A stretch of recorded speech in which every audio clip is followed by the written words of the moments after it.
Hello there. An immigration court has ruled that Gazans can resettle in the UK. If this happens, it could spark very unpleasant mass civil unrest on the streets of Britain.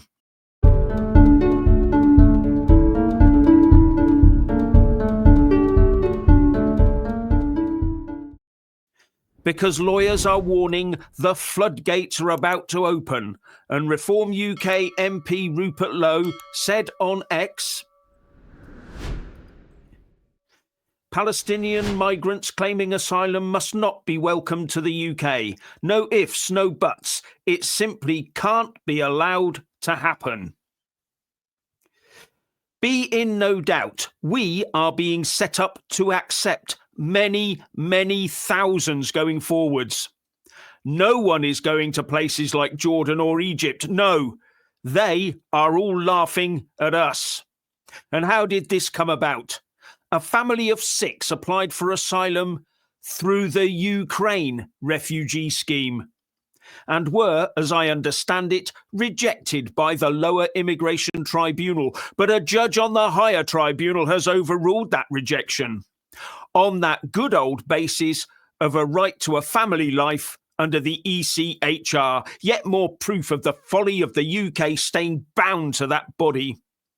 Now, the government does not recognise Palestine as a state, even though the House of Commons voted in 2014 so to do. So if they do come here, how can we ever send them back, even if they turn out to be Hamas supporters? Unless the government recognises Palestine officially. Is this the ultimate aim of the pro-Hamas lawfare blob now ruling this country? And a quick look at the Gaza passport and ID card mess shows how complex this whole issue is. And how do we check out these people? By asking the ruling Hamas government? Stupidity! And who put them up to it and supported this and paid for it through the UK asylum system? Here's something else Rupert Lowe put out on X. Not a single Palestinian refugee should be allowed to settle in the UK. This is total bloody madness. We need to draw a very deep line in the sand. Who are the courts supposed to be serving and protecting? I am so ashamed of the British establishment again. So Rupert's got the right idea. Richard, I'm against this to my core. And what's more, it comes just after a Gaza ceasefire was agreed. So what do you reckon, Richard? Jeff, this cannot be allowed to happen. These people are regarded by many political commentators out there and experts as the most dangerous refugees in the world. And we may be about to open the floodgates to hell into Britain. Nobody would be safe, let's face it. No, of course, by the way, before I go any further, not all of them would be dangerous, but as a collective, they pose a threat disproportionate to the threat posed by refugees from other nations like Ukrainians, for instance, where the cultural compatibility is even and very little mismatch in values exists. Why should we take people in who have supported and sustained and even voted for a terrorist government capable of such atrocities as those that we witnessed on October the 7th? We're going to welcome those people in, are we? They pose a threat, a direct threat to life in this country, potentially. Obviously, not, as I said, not all people coming from Gaza are going to be posing a threat, but we do know the composition of the people in Gaza, and as I said, they have supported Hamas. Must we sacrifice our young just so a few a couple of liberal lefties can virtue signal themselves into nirvana?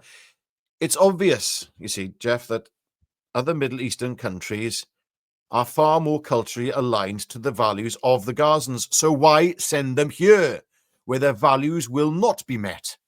Granted, there is a case for, Christians in Gaza coming here, seeing as this is still a Christian country, and our nation's core values would find common ground with theirs. But I would personally like to be 100% certain that they were Christians first, seeing as, well, we have seen far too many examples of murderous animals pretending to be Christians, only to turn violently on the hand that has fed them, us here in the UK. Okay, sorry, this might sound heartless and unchristian, but if there is a church out there that wants to tell me that I have to sacrifice potentially my offspring so we can all feel better about ourselves, then it's not the church I want to go to. However, what is a Christian, a very Christian act, is supporting Christians and Christian churches in the Middle East and helping to seed safe provinces within the Middle East, if that is at all possible. Only one man I know could spark that, and that's Donald Trump. He could provide such places, or at least facilitate them. Let's hope and pray that that is in his agenda.